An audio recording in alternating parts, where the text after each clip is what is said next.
pour nourrir sa famille. Des kilomètres, des jours sans fin. Un matin tout s'est arrêté dans un fracas de métal et de chagrin.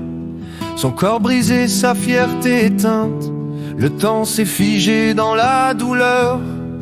Les amis comme des ombres peintes ont disparu au rang de son malheur.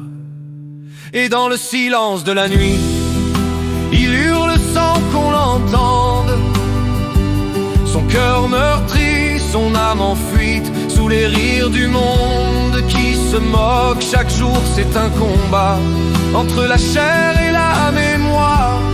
Il se demande pourquoi être encore là quand la vie lui a volé l'espoir. Les infirmières ont des mains d'ange, mais leur douceur ne guérit pas ce vide immense, ce mal étrange d'un homme qui ne se reconnaît pas. Il regarde ses mains, son cœur meurtri, comme un étranger dans son propre corps. Le miroir devient un ennemi hostile qui lui renvoie ses vieux remords.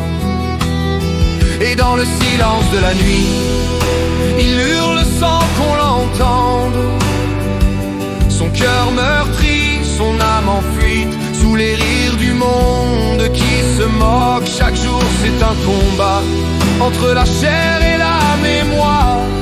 Il se demande pourquoi être encore là quand la vie lui a volé l'espoir. Il pense à ceux qui l'ont laissé, à ses regards pleins de pitié, à ces mots qu'on dit pour le rassurer, mais qu'on oublie dès qu'on lui tourne le dos. Et dans le silence de la nuit, son cri se perd dans les étoiles. Il ferme les yeux, il fuit la vie. Sous la lune, son âme chavire.